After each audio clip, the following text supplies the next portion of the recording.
Well, good morning, Interbet fans, and welcome to the preview for Turffontein. We're now on the stand side track, not on the inside track anymore. I don't know what the problem is there because it's beautiful middle of summer. We should have a beautiful track on the inside track. Anyway, obviously, maybe rabbit holes.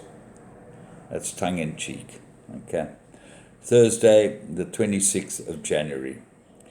12:15, first race in an 8-race program of all maidens, and obviously there are a couple of big odds-on shots, and if they get run over, wow, you're going to get a decent payout. So let's have a look at first race, maiden plate, and with the scratchings of the Van Vuren runners, I've still got to look at the other one, and I see Lord Nelson gets the blinkers, comes back to 1,000 meters. He's out of a Captain Mare. He might be the find of the race at 14-1, but very difficult to beat number 11 time together. Everything stacks up for this one to win.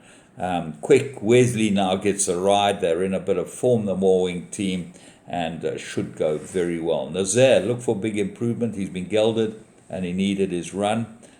So he might be the big improver in the race. And Woodland Ridge, the other Van Vuren runner, definitely worth putting it back into quartets.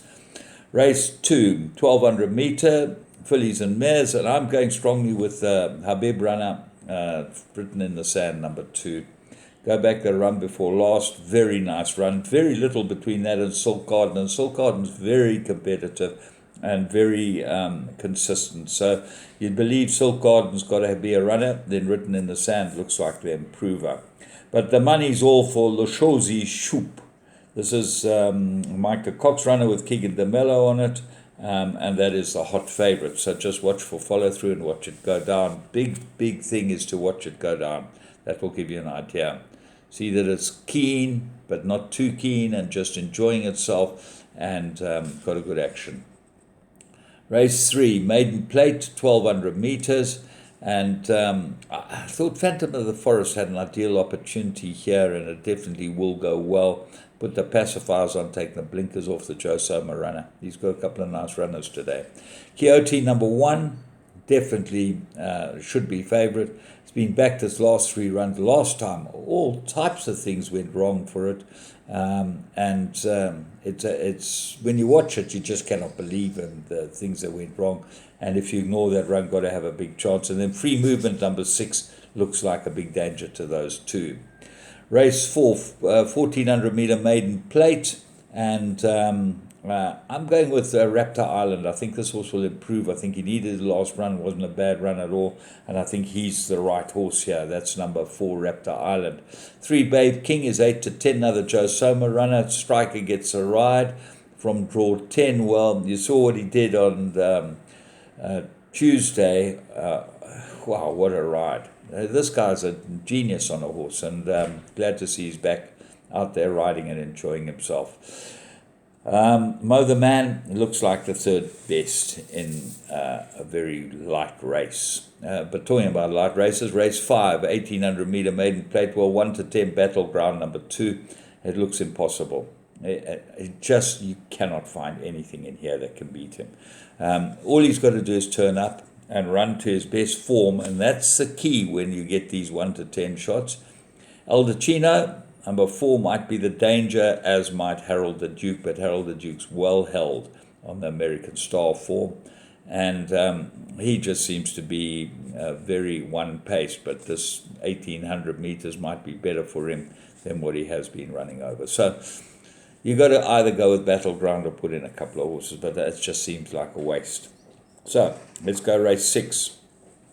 Maiden plate fillies and mares go 1,800 meters, and this looked like an absolute four-cornered contest to me. Now, for the right 3 look like Roslyn on the guest list and Ponderosa Pine, 1, 2, and 3. The De Kock 2 of on the guest list and Ponderosa Pine. Well, at first glance, you've got to believe on the guest list is the better of the two, definitely. Peterson rode it 2 runs ago, Gabriel.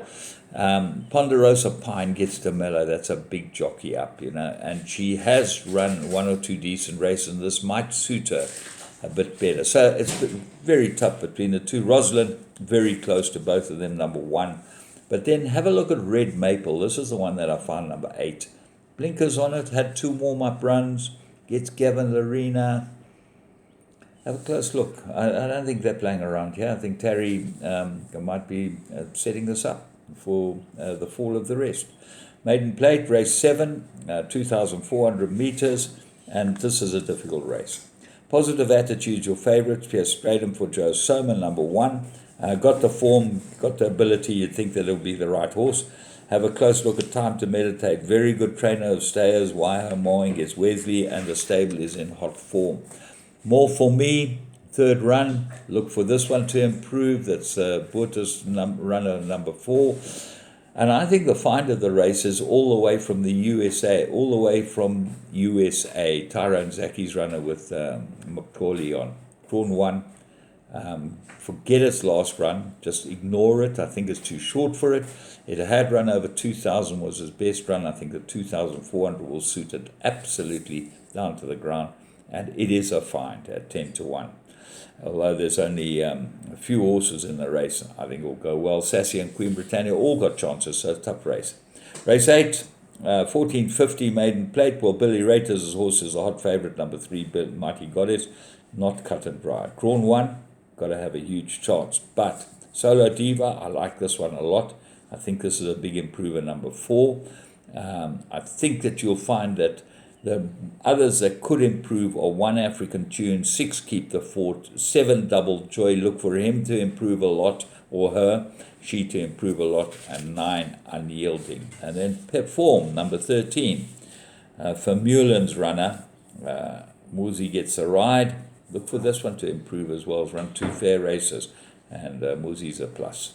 So, from me, James Goodman, and the Interbet team, have a great day on Saturday. I'm not previewing the Met, but I think you should listen to Mark van Deventer on the Interbet podcast. He is extremely good with Cape Town racing, and he's very good on these big days of finding certainly 1 or 2 that you can get the money over. So, Mark's your man. Interbet's the place to be. Have a great weekend. I'll see you on Sunday.